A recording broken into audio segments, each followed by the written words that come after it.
أصابعهم في آذانهم من الصواعق حذر الموت.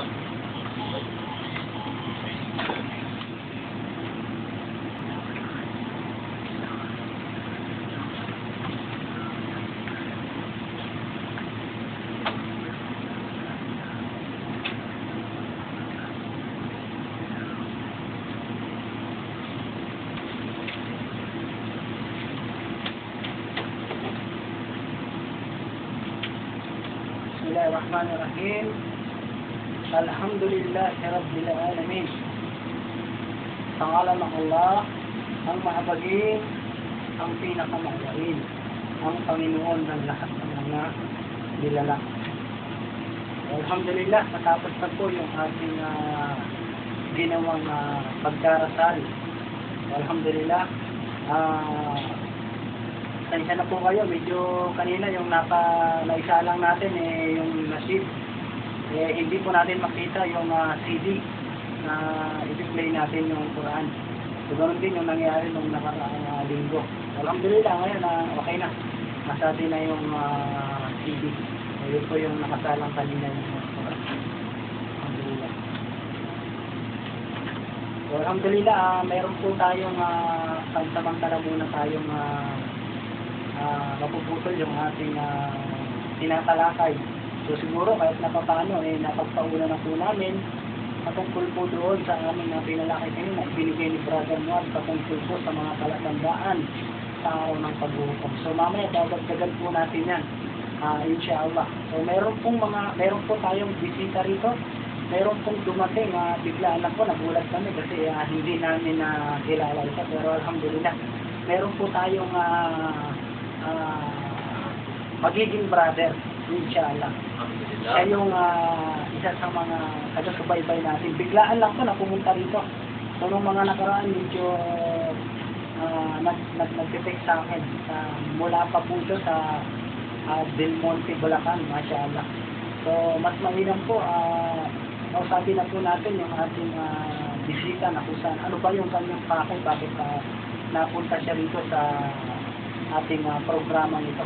So, alhamdulillah, nakita natin na talagang nagpunta siya rito, bagamat hindi niya alam ang lugar na to, ngunit sa paglubay ng Allah, sa gusto niyang mangyari, sa gusto niyang tahakin sa landas ng Islam. So, kinaya niya. Ibig sabihin talagang nandun yung pagsusumikap niya na malaman itong programa natin at marating na ito. So, alhamdulillah, mas mainam po siguro kausapin natin yung ating bisita. So, brother, lapit ka sa mikropono ng sa ganun, marinig ng ating mga kababayan. Ano bang pangalan mo, brother, at bakit ba napunta ka rito? Ano bang pakay mo sa amin? Pwede bang magpakilala ka muna at ano ba ang layunin mo? Bakit napunta ka sa programa ng Bismillah? Una po magandang hapon po sa lahat po ng mga taga-pakinig. Ako po pala si Doroteo Duran, nakatira sa San Jose del Monte, Bulacan. At ako po ay pumunta dito sa awa po ng Panginoong Allah, ng kakilalong likha, na makarating po ako dito para upload sa pupuntahan na mag-shahada. Ako po ay makarating po sa matuwid na landas na parating po napapakikigan sa mga programa po ng mga celebrity program. Nasa panguna po ng programa ito ni Brother Muhammad Bashir sa Berging. At saka nung mga nakaraan po napakinggan po yung programa ni Brother Ahmed Bergson, saka si Brother Salim Simba. Alhamdulillah po ako po'y naparito sa gabay po ng nakilanong nila. Mashallah, yung bonus ni brother talagang no? Pang-shahada talaga siya. Mashallah, alhamdulillah, brother. Ano bang layunin mo? Ano bang nakita mo sa Islam? Bakit gusto mong yakapin ito at gawin mong isa sa mga palatuntunan ng iyong pamumuhay? Ang nakita ko dito sa matagal ko pong pakikinig ng mga celebrity program na naituro po yung katotohanan po tungkol sa dakilang lumikha na nag-isa lamang na dapat siya lamang talaga pagkukulan ng pagsamba. Wala iba kasi ako rin po ay mula pa pagkabata, ako po ay isang religiyoso rin siguro kasi napakaraming po pong Christian religion na sinalihan o sinuris. Ako po ay lumaking nakikistan ko po ang katolikong pananampalataya sa pakiramdam ko po hindi po ako naging mapayapa o naging ang aking pag-ibig sa dakilang lumikha. At nagsurin po ako ng maraming Christian religion, pero sa tansya ko po hindi po ako nakaramdam po ng kapayapaan. Kaya alhamdulillah po sa tawa po ng dakilang lumikha, minsan po sa pakikinig ko na buksan ko po yung istasyon ng radyo ito, napakinggan ko po yung programa na ni Brother Basir noong mga nakaraang pa pong taon at yung mga programa po nila Brother Ahmad Barsimon saka si Brother Salim Kimba. Nagkaroon po ako ng matamang pakikinig sa kanilang mga programa at kanilang mga tungkol po sa Islam at masabi ko po sa pagsusulit ko po nasubwang ko po ang kapayapaan sa Akbar. Mashallah. Mashallah.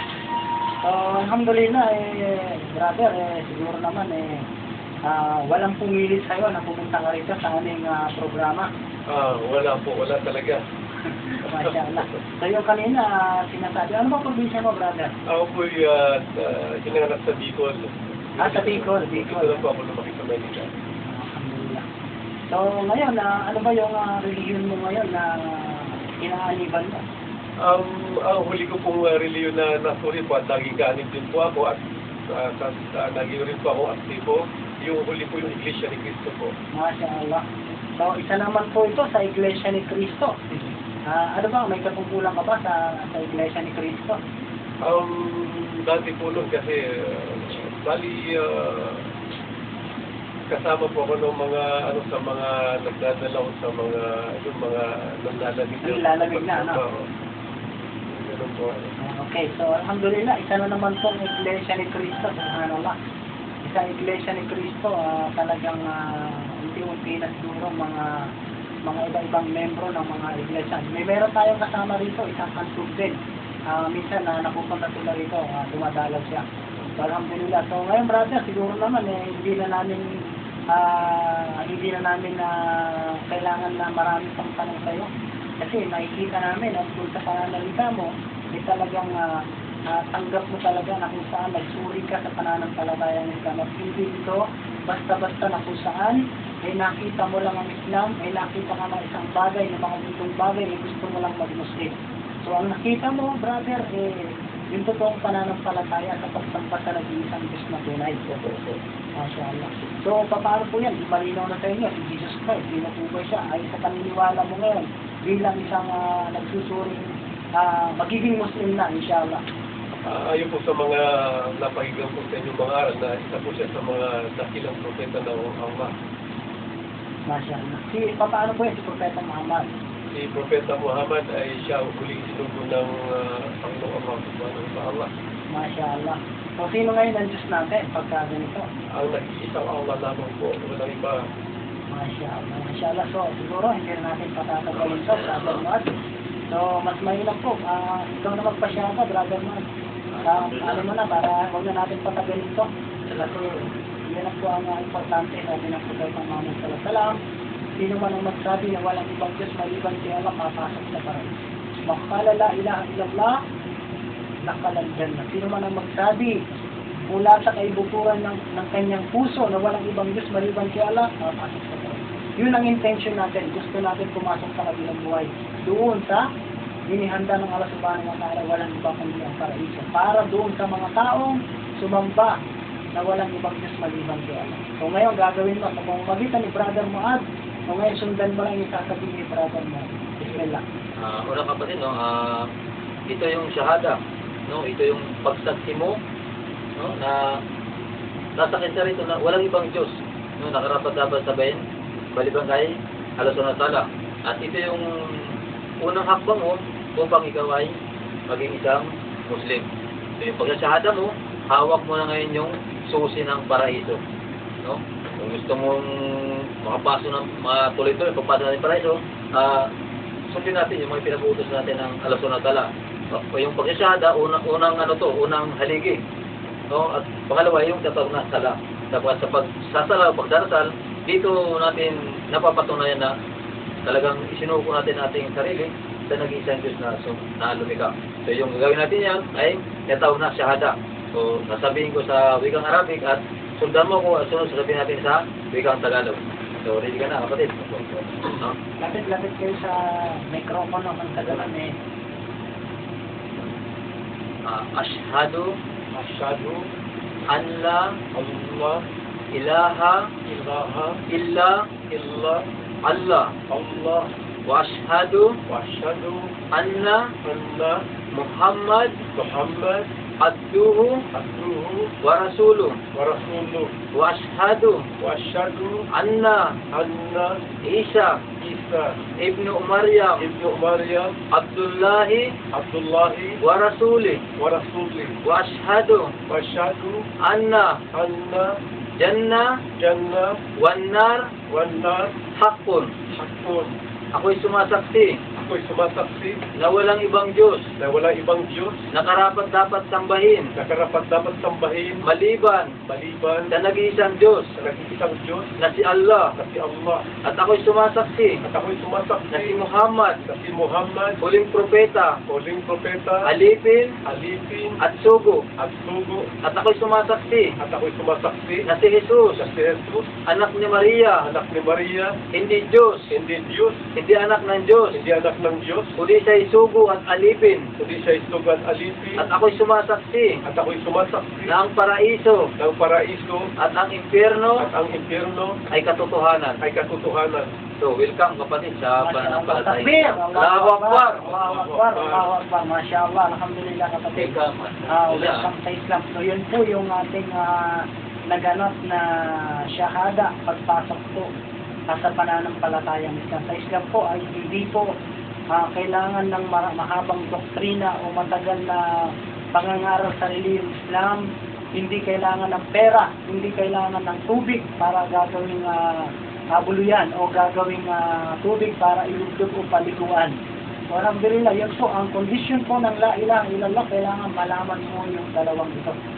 Yun po yung para po sa kaalaman ng aming mga kababayan, mayroon pong dalawang condition na kung saan kapag ka ito ay tinanggap ninyo, tunay na kayo ay magiging Muslim. Wayumin billah, yung paniniwala mo kay Allah subhanahu wa ta'ala sa kaisahan niya. Wayagfor bisagot, na itatakwil mo yung mga peke, yung mga maling Diyos. Yun ang pagiging isang pagpasok sa Islam. Ito po yung tunay na kung saan pagpasok mo sa pananampalatayang Islam. Kaya ngayon, isa ka na sa kapatid namin sa buong mundo na yumakap din sa pananampalatayang Islam. Masya Allah. Alhamdulillah, welcome sa Islam kapatid. Alhamdulillah. So, anong pangalan? Bigyan natin ng pangalan si brother. Anong pangalan mo ngayon? Brother sa Christian? Doroteo Duran po. Doroteo. Duran. Duran. Okay. Si brother mo, bigyan mo ng pangalan yung kapatid, yung bagong kapatid natin. Hindi ko lang muna ang pangalan. Yung pangalan na Masya Allah. Abdurrahim. Allahu Akbar. Alipin ka ng mawain. Si Allah subhanahu wa ta'ala ay mawain. So, alipin ka ng mawain. No? Alipin ka ng mawain. At dagdag natin kapatid, no? Ikaw ngayon ay, dahil sa ginawang pagsasyada, ikaw ngayon ay parang bagong silang.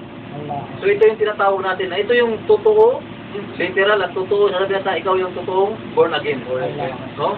Sapagkat yung, ano man yung nagawang pagkakasala mula nung ikaw ay hindi pa Muslim, mula nung ikaw ay magkaisip, at hanggang ngayon ikaw yung nagputim, ano man ang pagkakasala mo no, malaki mo, malin man, inalis ni Allah subhanahu wa ta'ala yun at pinalitan ng kabutihan. No?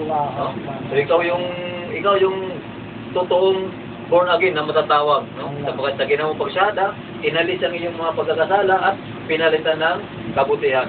So yung talaan mo ngayon ng mabubuting gawa o yung masasama ay malinis, no? Malinis. So, congratulations kapatid, no? Sa tama yung ginawa mo, no? Hindi ka nagkamali sa pinuntahan mo. No, hindi ka na magkamali. Congratulations sa iyo, kapatid, sa bago nating kapatid. Mashallah. Alhamdulillah. So yun po. Yun na po yung tinatawag nating kadar. Hindi po natin inaasahan na mayroon pong mga ganitong pangyayari at may mga tao pupunta rito sa ating programa at sila ay ang kanilang intention ay para yumakap sa pananampalatayang Islam. Ibig lang sabihin nun, napaka-importante sa kanila yung kanilang sinuri na relihiyon sapagkat mismo sa kanilang sarili ay nagsusumikap sila na ipahayag yung kanilang tunay na pananampalataya. Masyaallah. Kaya alhamdulillah, brother, alhamdulillah. Welcome sa Islam, alhamdulillah. At pagkatapos natin tumanggap sa pananampalatayang Islam, kasi ang iman may tatlo po yan, kailangan makumpleto yan. Yung ginawa mo ngayon, may tinatawag na ito po ay galing sa puso mo, galing sa kaibuturan ng puso mo. Kailangan na sincere talaga, yung wala kang pagdagalawang isip. Diba? Kailangan talagang bukal sa puso mo. Oo, na itatanggapin mo talaga ang reliyong Islam. At pagkatapos noon, yung ginawa mo, binigkas ng dila mo. Tumaksi ka na walang ibang Diyos na dapat sambahin maliban kay Allah. Ha? Yung pangatlo, yun naman yung gagawin ng buong katawan natin. So kung ano yung pamamaraan na ginawa ng Propeta Muhammad sallallahu alaihi wasallam, yun ang isa sa buwan mo. Sapagkat yung tagumpay natin dito sa mundo ay ang bukod tangi sa pagsunod sa kautusan ng Allah at pagsunod sa sunna ng mahal na Propeta Muhammad sallallahu alaihi wasallam. So yung katawan natin, doon natin gagamitin. Isa sa buhay natin ang relihiyong Islam. Sapagkat ang Islam ay panuntunan ng ating buhay upang tayo ay magtagumpay sa mundo na to at higit sa kanilang buhay. Walang tagumpay na matatamo ang kahit na sinong tao maliban lamang sa ibinigay na batas ng Allah Subhanahu wa Ta'ala. Wala pong iba kundi ang Islam. Kaya alhamdulillah. So yun po, para po sa aming mga taga-subaybay, sa aming tagapakinig, yun po ay isa na naman po na pinagnubayan ng Allah Subhanahu wa Ta'ala. Sabi nga po ng hadith ng Propeta Muhammad sallallahu alaihi wasallam na ito po ay palagi natin binabanggit. May yahdihillahu fala mudilla lahu wa may yudlil fala hadiya lahu. Sino man ang patnubayan ng Allah Subhanahu wa Ta'ala sa tuwid na landas ay walang sino man na makapagliligaw kahit magsama-sama ang lahat ng mga nilalang para sa iligaw, hindi siya maililigaw. Bakit? Sapagkat siya sinatnubayan, ginabayan siya ng Allah Subhanahu wa Ta'ala. Katulad ng paggabay sa bawat isa sa atin. Tayo ay dating mga Kristiyano, dati tayo ay iba-ibang reliyon natin.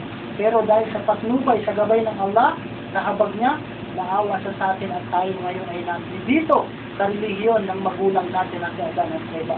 Allahu Akbar. Kaya sabi ng Propeta Muhammad sallallahu alaihi wasallam, sino man ang patnubayan ng Allah sa tuwid na landas sa reliyong Islam, walang makapagliligaw. Kahit magsama-tama lahat, para siya iligaw, hindi siya maililigaw. Sapagkat siya'y pinatnubayan ng Allah. At kung sino naman ang nasa ligaw na landas, ay walang sino man na makapagkagabay sa kanya, maliban sa gabay at nubay ng Allah Subhanahu wa Ta'ala. Kahit magtulong-tulong lahat ng mga nilala, para siya patnubayan, hindi siya mapapatnubayan ng kahit na sino man. Maliban sa gabay, habag ng Allah Subhanahu wa Ta'ala. Kaya tayo, mga kapatid, isa tayo sa mga pinatnubayan ng Allah Subhanahu wa Ta'ala. Wala nang mainam, wala nang malaking kayamanan na pinagkaloob sa atin. Ito ang pinakamainam na nangyari sa buhay natin. Bakit? Bilyon-bilyon ng mga tao, ilan lamang ang pinatnubayan ng Allah Subhanahu wa Ta'ala. Isipin mo yan, kapatid. Isipin natin yung mga kababayan natin. Napakaraming tao, bilyon-bilyon. Napakaraming tao. Pero bakit? Ilan lamang ang pinatnubayan ng Allah Subhanahu wa Ta'ala. Kasi bakit? Yung mga tao, hindi sila nagsusumikap na kung saan hanapin ang katotohanan, hanapin ang daan, hanapin ang totoong daan na kung saan ito yung dinaanan ng mga sugo at mga propeta. Lalong-lalo na isinabuhay ito ng magulang natin at Adan at Eva. Kaya, yung binabalikan nating relihiyon, ito yung totoong relihiyon natin.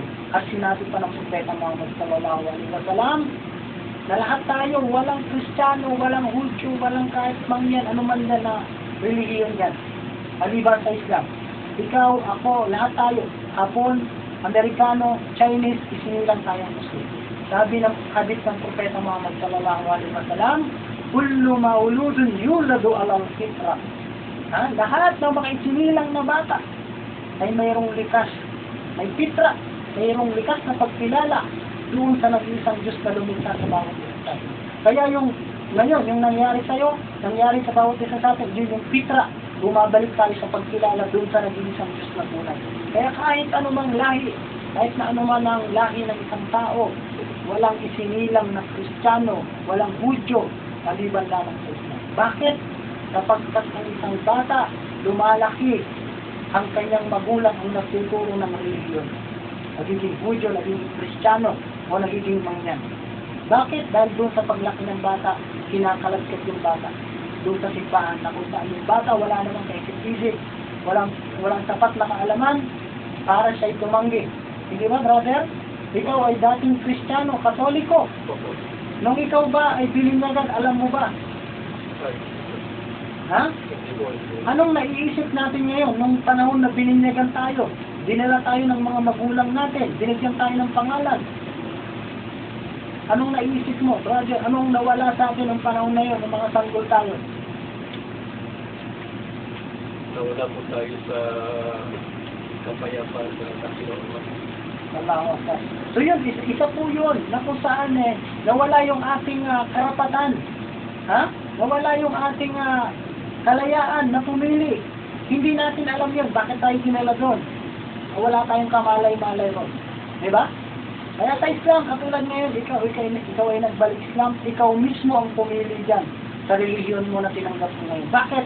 Sapagkat yan ay sinuri mo. Matagal na panahon. Yan yung nababanggit mo kanina na maraming relihiyon ang sinasok mo bago ka napunta rito sa pananampalataya. Kaya ito ay tinanggap mo ng bukal sa kalooban ng iyong puso. Masya Allah. Kaya yun po para po sa mga kababayan namin. Yan po. Hindi po mahirap, hindi po matagal. O ano man kasi hindi po katulad ito ng mga ibang pananampalataya na nakikita natin na naglilingpa na dito sa ating mga kapaligiran. Na yung kanilang paniniwala, yung kanilang religion, yung kanilang doktrina, ay kailangan mong tapusin yung huling religion na pinasok mo, brother. Kailangan matapos mo muna yung 25. Yung by 25 na doctrine. Kailangan matapos mo yon within 6 months o 1 year. Pag hindi mo natapos yung back to zero ka na naman. Diba? Kaya Islam, brother, walang ganon. Hindi kailangan yung magpabuloy, hindi kailangan ng pera, bakit magbabayad siya. Yung mga bata, nung mga sanggol tayo, ang ginawa ko sa mga pare, nagbayad yung mga magulang natin para binyagan tayo. Walang isinilang na kahit anong reliyon. Bakit? Yun yung dalil natin. Yun yung ating patayan na sinabi ng Propeta Muhammad SAW na ang lahat ng bata ay isinilang na Muslim. Fitra, may pagkilala sa nag-iisang Diyos. Walang isinilang na Katoliko, Kristiyano o kahit na anuman. Walang isinilang na kahit anumang pananampalataya maliban lamang sa pananampalatayang Islam. Bakit? Nung dinala tayo doon sa simbahan ng ating mga magulang, doon sa mga pare, di ba? Hawak-hawak yung pare yung pambuhos sa ulo ng bata. Ano sasabihin? Sa ngalan ng Ama, ng Anak, ng Espiritu Santo, simula ngayon, ikaw na ay ganap na Kristiyano. Walang isinilang na Katoliko. Bakit? Kasi nung mga ilang linggo o ilang buwan, idinala ng mga magulang sa simbahan at sinabi doon, simula ngayon, ikaw na ngayon ay magiging ganap na Kristiyano. Walang isinilang na Kristiyano. Islam lahat ang mga bata. Muslim lahat ang mga bata. Lahat. Kasi, kung hindi mabinyagan, ano ang tawag doon sa mga batang yun? Sila mismo, maririnig natin dito pag sinabi doon.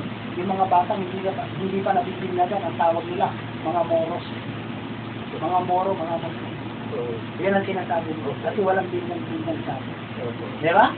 Kaya yun po, walang isinilang na Kristiyano, Katoliko, Iglesia ni Cristo, Dating Daan, Jehovah, wala. Islam lahat. Isinilang sa pamamagitan ng patas ng Allah Subhanahu wa Ta'ala kapag sangka ka ng isang Diyos. Sa pagkilala lamang sa tagapaglikha na walang iba kundi ang Allah Subhanahu wa Ta'ala. So, alhamdulillah, brother mo, baka meron pang karagdagan doon sa pinalakay natin para sa mga kababayan natin. Yun yung, bago nating kapatid, walang pumilit sa kanya, Talagang sarili niya. Sarili niya, walang tumutok ng baril, walang tumutok ng kutsilyo na, pag Muslim ka, talagang inanap mo yung katotohanan, So, yun lang, yun ang sa atin sa ito na unang-una, mahal ka ni Allah Subhanahu wa Ta'ala. Bakit? Sapagkat pinili ka niya sa mga oras na to, sa mga araw na to, no? Pinili ka niya na mapabilang ka sa kanyang mga alipin, sa kanyang mga pinasubayan, no? Sa mga taong papapasukin niya ng paraiso. Mashallah. Amin, amin. No? Nawa, tayo So, bilang kapatid, tayo sa paraiso, ang inshallah. mapapayo namin sa iyo, patuloy tayo sa pagsusuri. Sa pag-aaral. So, hindi dito magtatapos at tayo ay nagsahada, Muslim na tayo, tapos na.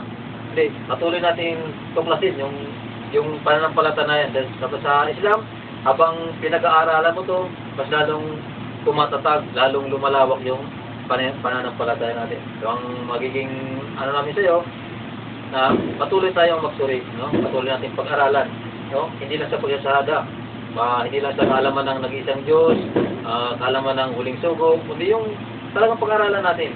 No, habang pinag-aaralan natin ito, mas lalo tayong tumitibay ang ating pananampalataya.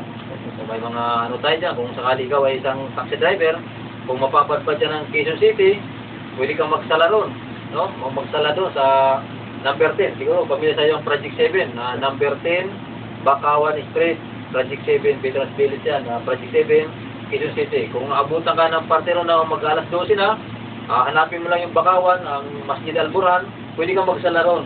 At sabi mo sa kanila, bagong Muslim ako, naghahanap ako ng magtuturo sa akin ng pagdarasal. Maraming mga kapatid tayo, mga balik Islam din, hindi ka nila pababayaan pag sa yan. Sa Quiapo ka man, kung saan ang masjid, alam mo kung saan ang masjid dito sa Metro Manila, kung saan ka mapapadpad, pwede kang magdasal doon o magsala doon. Yun ang mapapayan namin sa iyo, kapatid. Alhamdulillah, alhamdulillah. So yun po, kailangan po natin yun. Kahit saan tayo magpatpad ngayon, marami ng mga Muslim ngayon. Sabihin nyo lang sa mga kapatid natin, tayo ay bagong Muslim na nagsyahada. Alhamdulillah si brother, nagulat ako kanina, kala ko talagang Muslim na siya kasi may sunna siya eh, may balbas eh. May balbas na, mashallah. Ngayon, magmula nung nakikinig mo ako sa inyo, dahil po ako sa mga turo nyo muna ng isang Muslim, kailangan merong po. Mashallah. Mashallah. Alhamdulillah. Alhamdulillah. Yun po alhamdulillah nawa. Para po sa mga hindi pa po nagbumuslim na aming mga kababayan, nawa ang dalangin po namin. Nawa tayo ay magsama-sama, magnubayan kayo, bigyan kayo, pagpalain kayo ng Allah Subhanahu wa Ta'ala, na tayo ay magsama-sama sa isang relihiyon, na relihiyon ng ating mga magulang. So, alhamdulillah. So, iwanan na po natin yan, ituloy na po natin, dagdagan yung planina natin na tinatalakay natin. Patungkol po dito, medyo nabitin yung ating mga kababayan. Pero mas mainam po itong nangyari ngayon, malaking biyaya ito, alawak. So, alhamdulillah. Patungkol po doon, sa karagdagan po na ating tinatalakay, balik po tayo doon sa ating tinatalakay, patungkol po. Yung mga palatandaan sa araw ng paghuhukom, napakarami po nito. Ngunit hindi na po namin kayang isa-isahin ito.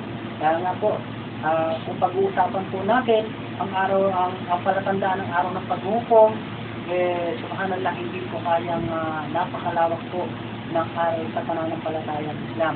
Kaya kanina nagbigay si Brother Muad ng mga ilan lamang na palatandaan.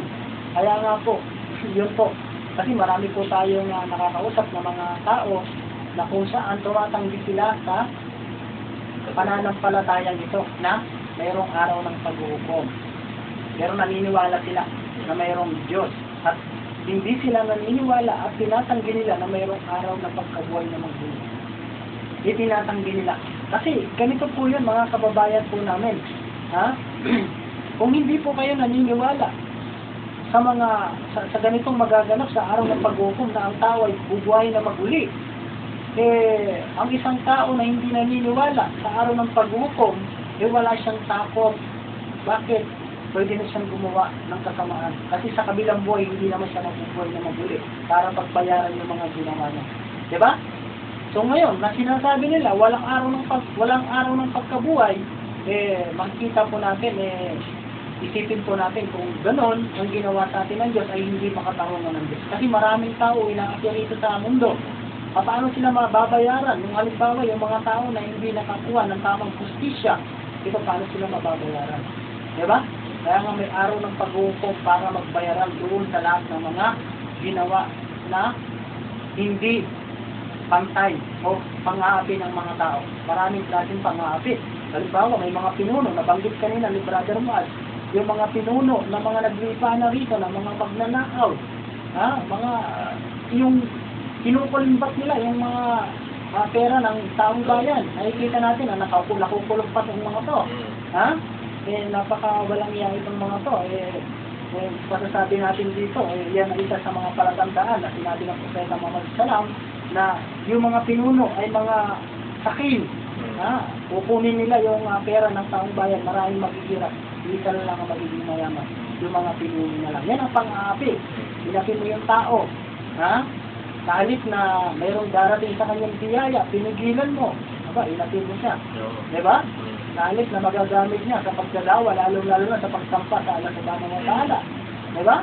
So, hindi po sa kabilang buhay pagbabayaran niyo po yan. Tandaan niyo po yan, mga kapatid. Kaya isa po sa paniwala po, kaya kami gumagawa kami ng mabuti, hindi para sa tao, na para malugod ang kahit na sino mang Poncio Pilato. Ginagawa namin yun para malugod unang-una ang Allah Subhanahu wa Ta'ala. At wala na sila. At wala itong programa natin, Brother Muad. Ginagawa natin ito, hindi tayo nagpapapogi kung kanino. Nagpapapogi tayo kay Allah Subhanahu wa Ta'ala. Hindi tayo nagpapasikat dito. Hindi tayo nagpapasikat. Hindi baling hindi tayo maging sikat dito sa mundo, sa kabilang buhay, maging sikat tayo sa Allah Subhanahu wa Ta'ala. Sikat tayo kay Allah Subhanahu wa Ta'ala. Yan ang intention natin. Kaya nga sabi ng Propeta Muhammad Sallallahu innamal a'malu binniyat. Ang ating intention, ang lahat ng mga gawain na kung saan mga pagsamba, lahat ng mga mabubuting gawa, ito ay nababatay sa ating intention ng mga ginagawa natin. Kaya kung intention mo, magpapogi dito sa mundo, makukuha mo yan. Pero sa kabilang buhay, wala ka na ron. Sigurado, kabaliktaran doon dito sa mundo. Kaya alhamdulillah. So alhamdulillah. Yun po yung karagdagan po, pero malawak po. Patungkol po dito sa araw ng pag-uukom na to, yung mga taong hindi naniniwala, papaano naman po, saan po tayo kukuha ng doktrina o aral kung hindi kayo naniniwala na mayroong aral ng araw ng pag-uukom.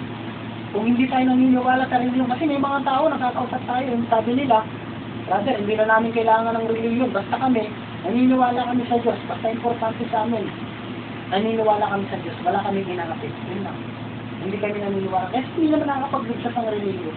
Yan naman ang kanilang paniniwala. Pero isipin natin mga kababayan, bakit sa tinatalakay natin ito sa aksain ito na patungkol sa araw ng pag-uukom, kung hindi tayo naniniwala na mayroong relihiyon na tama, isang tayo kukuha ng doktrina, lalong-lalo na sa araw ng pag-uukom. Ang naniniwala na kung saan sa doktrina ito, sa araw ng pag-uukom, ay kailangan pumasok ka sa relihiyon. Pero dapat pag pumasok ka sa relihiyon, hanapin mo yung totoong relihiyon. Yun ang importante. Bakit sinabi ng Allah Subhanahu wa Ta'ala? Diba? Kaya kami mga Muslim, mayroon kaming batayan. Anong batayan namin? Binabanggit mismo ng Allah Subhanahu wa Ta'ala. Bago kami pumatay dun sa mga sinasabing mga scientific evidence, mga historical evidence, yung textual evidence muna ang aming pinagbabatayan. Ano? Salita muna ng Diyos. Pagpapatunay na kung saan dapat malaman mo yung totoong reliyon. Bakit? Kapag nahanap mo yung totoong reliyon, mahanap mo, makikita mo na kung saan sila yung nagtuturo na ang tama yung aral sa araw ng pag-uukom. Diba? Kasi kung hindi mo makikita yung totoong reliyon, useless din yung iyong pananampalataya o yung pagsamba. Bakit? Peking reliyon ang pinasukan mo. Diba? Kailangan malaman mo muna yung totoong reliyon. Nang sa ganon, yung pananampalataya mo sa araw ng pag-uukom, kasi importante po ang araw ng pag-uukom. Isa po sa pananampalatayang Muslim, Islam. Kapag hindi ka naniwala sa araw ng pag-uukom, hindi ka kabilang sa mga mananampalataya. Kaya ang Islam, mayroong pananampalataya, 6 na pananampalataya, kabilang dito, yung pananampalataya sa araw ng pag-uukom. Kailangan sa palatayanan mo yun. Kapag hindi ka matatawag na mananampalataya, sapagkat tinanggi mo na mayroong araw ng pag-uukom. Kaya yung mga tao na hindi naniniwala na mayroong araw ng pag-uukom, na mayroong reliyon, na tama, kahit na pala, ano pala ang dumating sa kanya na relihiyon ay kanyang tatanggapin, sasabihin niya tama lang. Mayroon pong tama na relihiyon na itinamuhay ng ating mga magulang at tinamuhay ng mga sugo at mga propeta. Hindi po magkakaiba yung relihiyon ng mga propeta at mga sugo, lalong-lalong na po yung ating magulang na si Adan at Eva. Kaya nga sabi sa ating mga kababayan, yung kanilang expression, ano sinasabi nila? Kapag ka ikaw hindi lumingon sa iyong pinanggalingan, ay hindi ka makakarating saan? Sa iyong paroroonan. Ito ang tanong, ano ba ang relihiyon ni Adan at Eva? Ng ating mga magulang. Dapat yun ang hanapin natin. Para ano? Lumingon tayo sa relihiyon na dinaanan ng ating mga magulang. Kaya para matuntun natin yung totoong relihiyon. Kaya ito po, ang sabi ng Allah subhanahu wa ta'ala, batay dito sa sinasabi natin na textual evidence. Ebidensya na kung saan matibay, matatag, na mismo si Allah subhanahu wa ta'ala ay nagsabi, sabi niya, inna dina indallahi Islam. Katotohanan ang relihiyon sa paningin ng Allah na kanyang tatanggapin lamang ay walang iba kundi Islam. Walang ibang relihiyon na tatanggapin. Pangalawa na sinabi niya, وَمَنْ يَبْتَغِ غَيْرَ الْإِسْلَامِ دِينًا فَلَنْ يُقْبَلَ مِنْهُ وَهُوَ فِي الْآخِرَةِ مِنَ الْكَافِرِينَ. Sabi ng Allah subhanahu wa ta'ala, sino man ang magnais maghangad ng ibang relihiyon maliban sa Islam, kailanman hindi niya tatanggapin. At yung naghanap na yon, nagtatag na yon, umalit sa ibang relihiyon, siya'y makakabilang sa araw ng paghukom na magiging talunan sa araw ng paghukom. At pangatlo na sinabi ng Allah, al-yawma akmaltu lakum dinakum wa atmamtu alaykum ni'mati wa raditu lakumul Islam dinan. Sabi ng Allah, ito ang araw na ginawa kong ganap, ginawa kong kumpleto, nilubos ko, at pinili ko ang Islam bilang inyong relihiyon. Napakaliwanag mga kapatid, mga kababayan. Kaya, patungkol po dito sa tinatalakay natin, sa araw ng paghukom, kailangan malaman mo muna yung totoong relihiyon. Kapag hindi mo nalaman yung totoong relihiyon, paano mo malalaman na mayroong araw ng paghukom? Kaya yung mga palatandaan na binigyan namin kanina, na pinagbabasa ni Brother Muad, yan po ay napakalinaw na mismo binabanggit po ng Propeta Muhammad sallallahu alaihi wasallam. Maraming sinabi ang Propeta Muhammad sallallahu alaihi wasallam, ito ay katotohanan na lalong lumalakas ang aming pananampalataya. Bakit? Napapatunayan namin na tunay na totoong sugo ang Propeta Muhammad sallallahu alaihi wasallam. Bakit? Lahat ng sinasabi niya totoo, nagkakatotoo. Halimbawa, yung nakikita natin, isa sa sinabi ng Propeta Muhammad sallallahu alaihi wasallam, darami yung mga kababayan. Kaysa sa mga kababayan, sa mga kalalakihan. Ngayon, dito sa statistic lang ng mga kababayan natin, sabi nila, 10:1. 10 babae, isang lalaki. Ha? Isa sa buong mundo, makikita na napakaraming babae. At kukunti ang mga lalaki. Ha? Kaya napakalawak ito, napasarap pag-usapan to patungkol dito sa pagdami ng babae at pagkukunti ng mga lalaki. Ngayon, nakikita natin, marami pang lalaki ngayon, bumibigay. Ha? Diba? Ngayon, naglilipa na, kinakasal para sa lalaki. Sakkarullah. Ha? Isa na sinabi ng Propeta Muhammad sallallahu alaihi wasallam, nagsabi pa ng Propeta Muhammad sallallahu alaihi wasallam, na yung mga tao, yung mga darami, mayroong mga nagsisina, nakikiapid, mismo sa gilid ng daanan, ginagawa, ang dami ngayon nababalita sa TV. Diba? Pati sa luneta, ang dami nahuhuli ron. Doon sila nagtatalik sa Sakkarullah. Yan ang sinabi ng Propeta Muhammad sallallahu alaihi wasallam. Lahat ng sinabi niya nagkakatotoo. Sabi pa niya na maraming babae, bagamat naglalakad sila, meron silang kasuotan, pero parang wala silang damit. Bakit? Bakat na bakat lahat ng mga itinatago nila. Diba? Kaya sa Islam, binabalot talaga yung mga babae. Para ano? Para irespeto ka. Diba? Kasi kung hindi mo gagawin yon, diba paano ka irespeto ng tao? Diba? Paano kayo respeto ng tao kung magsusuot ka ng mga kahalay-halay? Diba? Kaya nakikita natin maraming nire-rape. Bakit? Dahil mismo sila ang nangaakit sa mga kalalakihan para gawin ang hindi dapat gawin sa kanila. Diba? Kaya, yan po ang aral po sa pananampalatayang Islam. Kaya yun po, patungkol po dito sa aming tinatalakay. Napakarami pong palatandaan na sinabi ng Propeta Muhammad sallallahu alaihi wasallam. Darami yung mga, yun nga, yung mga bakla. Maraming mga magkakaroon ng mga magsusuot yung mga kalalakihan ng mga damit babae. Ngayon, ang dami natin nakikita ngayon. Di ba? Minsan may bumibili ng tibak, lalaki. Ha? Ikaw, brother, nasubukan mo na ba mag-tibak? Marami po. Marami po din sasakay na akala ko. Akala mo babae, lagi kasi may. Yung po tama po yung sinasabi nyo na marami yung mga lalaki na Bumigay, na bumaliktad, ano? Opo. Marami po ako na-experience talaga ito. Marami kang maisasakay. Opo. Akala mo babae. Allah. So yun na, ayan po. Kaya isa po yun, na kung saan, marami po. Totoo, sinabi ng Propeta Muhammad sallallahu alaihi wasallam, marami magsusuot ng mga suot babae, pero sila ay lalaki. Ha? Kaya napakarami, marami lang susuot. Babae, nagsusuot na rin ng Lalaki. panglalaki. Opo, kaya Nabaliktad yung mundo. nabaliktad. Kaya isa rin yan, tama yan, sinasabi mo brother, mababaliktad ang mundo. Sabi ng Propeta Muhammad sallallahu alaihi wasallam, malaking palatandaan ang mundo. Yung araw, yung mundo, iikot. At yung araw, sisikat doon sa kanluran. At lulubog siya sa silangan.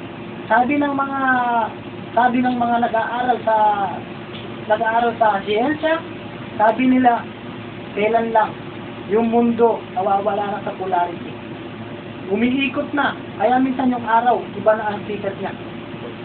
Kaya sabi ng Propeta Muhammad sallallahu alaihi wasallam, ang araw darating, sisikat dun sa kanluran at lulubog sa silangan. Kaya ngayon, nakikita nila, natatakot na sila. Sabi nila, lahat ng mga sinasabi ng propeta ng Islam, totoo. Kaya minsan, meron din yung langaw. Isa yun, nakalagay sa hadith yan. Pag pinag-aralan mo yung text, malalaman mo yun, madadaanan mo yun doon, patungkol sa purification, yung patungkol sa paglilinis, na kung saan yung langaw, sabi ng Propeta Muhammad sallallahu alaihi wasallam, kapag yung kumakain ka, yung may bowl, yung wataw na pinatawag yung pagkain mo o doon sa baso, sabi ng Propeta Muhammad sallallahu alaihi wasallam, kapag ito ay nahulog doon sa pagkain mo, ang gawin mo doon sa langaw na yon, ihalo mo, ikaw mo. Ihalo mo ng gusto. Sabi ng Propeta Muhammad sallallahu alaihi wasallam, bakit? Kasi yung kabilang pakpak, antidote. Yung kabila naman, bacteria. Masya Allah. Paano nalaman ng Propeta Muhammad sallallahu alaihi wasallam? Ang bacteria na yun, maliit. Nakakakita lang nung pag ginamitan ng microscope. Masya Allah. Di ba? Kaya ang ginawa ng mga hindi makapaniwala na ang Propeta Muhammad sallallahu alaihi wasallam nagsabi ng ganon, nanghuli nilang langaw. Nilagay nila sa microscope. Nakita nila, totoo ang sinabi ng Propeta Muhammad sallallahu alaihi wasallam. Masya Allah. Allahu Akbar. Ha? Kaya nga, kung gusto nyo, napakarami po niyan, na kung gusto nyo malaman ng buhay ng Propeta Muhammad sallallahu alaihi wasallam, pag-aralan nyo po ang pananampalataya. Nang sa ganon, magtagumpay tayo sa mundo at higit sa kabilang buhay. Ha? Huwag tayo maging bias. Huwag naman tayo maging bias. May pag-aralan po natin. Sabi po, ang Islam ay para po yan sa sangkatauhan. Hindi lamang po yan para sa mga Muslim. Kaya, yun po ang amin pong pag-anyaya sa inyo, mga kababayan po namin, nakakuha kayo ng aral sa pananampalatayang Islam. Alhamdulillah, ang dalangin po namin na tayo ay magsama-sama sa isang landas, sa landas po ng ating mga magulang, na si Adan at Eva, at sa batas ng Allah Subhanahu wa Ta'ala na pinag-utos na na pagsunod, pagsuko, pagkalima, pagsamba sa nag-iisang Diyos na tunay, na wala kong iba kundi ang Allah Subhanahu wa Ta'ala.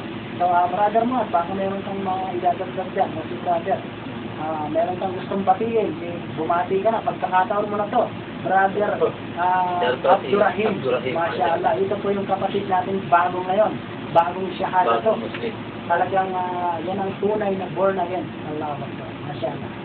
Binabati ko po ulit ang lahat po ng mga nakikinig po sa inyo at sa lahat po ng kapatiran mo. Assalamualaikum po sa inyo lahat. Masya Allah, alam na, Masya Allah. At ako po ay naging pong Muslim ngayon sa araw na ito. At inshallah, pagtubayin po ako parati ng Allah na huwag po ako maligaw na nanlandas dito po sa panampalatay Islam. Sa buong buhay ko po malakaran ko po ito.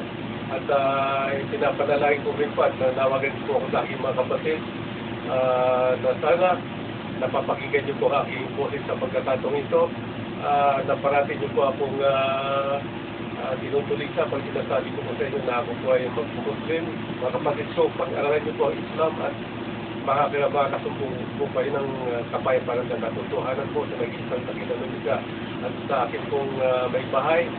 Inshallah, ginawa ng Allah na mga pag-isyahada rin ka at magabay natin ang ating mga anak sa tamang pagkamba sa nag-iisang takilalumika. Yun lamang po. Mashallah, alhamdulillah, si brother. Ha? Binati mo yung may bahay, yung may kondo, yung bababatid. Mashallah, brother, ha? Diba talaga matagal siya nag-aral sa pananampalatayang Islam. Pati pagbati, alam na alam niya na. Talagang pinag-aralan. Lagi siyang nakatutok sa ating programa. Maraming po na makikita nyo sila. Mashallah. Mamaya, mamimit natin si Ustad Salim din pa, nandiyan siya. Nakikinig lang, nandiyan sa labas ngayon. Kasi pagkatapos ng ating programa, susunod siya. So yun yung binabanggit mo kanina. Alhamdulillah. At least kahit paano, masaya tayo, brother mo, nakapag-ambag tayo ng kaalaman na siya ay napatnubayan sa pananampalatayang Islam. Ibig sabihin ito, kapatid, no?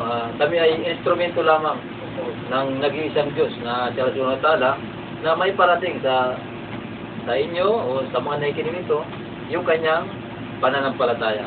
So kami, sa amin po, wala po sa amin yung pagiging isang Muslim, kundi ito ay mula po sa gabay ni Allah Subhanahu wa Ta'ala. Alhamdulillah. Yun lang po yung muli, no? Welcome sa pananampalatayang Islam. At sa amin pong mga kababayan na nagdadalawang isip, huwag na po kayong magdalawang isip. So, kagaya nito isang bagong kapatid na si Brother Abdurrahim. Ngayon, siya si Abdurrahim. Isa na po sa, kabilang na po sa matatao na sa sumampalataya. No? Sumampalataya. At nais na po na kung mag-Muslim, maaari po kayo magtungo rito. At CBS, DWAD. Pero dito lang po sa may Show Boulevard. So, Dumblao Gym. Yan lang, yun ang sa... Alhamdulillah, meron po tayong meron pong nagsuklatin dito. Sabi niya, salam, dagdag sa topic, kasama sa mga tanda na malapit ng araw ng paghukom ay ang pagbilis ng oras, malaking paglindol at malaking tubig at baha tulad ng mga pangyayari sa panahon natin ngayon mula po sa ating mahal na rin. So, yun po ha. So, wala na po tayong oras. Meron na lang po tayong 3 minutong nalalagit. So, alhamdulillah, nabitin po kayo. Medyo nabitin po yung ating pagtalakit po dito sa ating palatandaan ng araw ng paghukom. So, inshallah, sa susunod na linggo, so pwede po, dagdagan po natin, inshallah, pagka lulogin pa ng Allah Subhanahu wa Ta'ala, yung ating topic na ito ay magbalik natin, inshallah. So, hanggang dito na lang po muna kami. Pansamantala po kami magpapaalam. So, natapos na naman po yung pinagkuloob ng Allah Subhanahu wa Ta'ala sa ating oras. So, meron na lang po tayo nalalagis na 2 minuto. So kami po ay uli bumabati po sa inyo ng sa ating mga kapatid na Assalamualaikum warahmatullahi wabarakatuh at sa amin po mga kababayan, ang magandang gabi po sa inyong lahat. Nawa pagpalain kayo ng kaalaman ng Allah Subhanahu wa Ta'ala upang tayo ay magsama-sama sa relihiyon ay pinagutos ng Allah Subhanahu wa Ta'ala. Alhamdulillah, Rabbil Alamin. Tabayanan niyo po yung ating susunod ng programa, yung ating professor, si Ustad Salim Dimba. Maganda po yung kanyang tinatalakay, mashallah. Tabayanan niyo po yan, ha, mga kapatid. Pansamantala po kami magpapaalam. Iniiwan po namin sa inyo ang malutong na Assalamualaikum warahmatullahi wabarakatuh.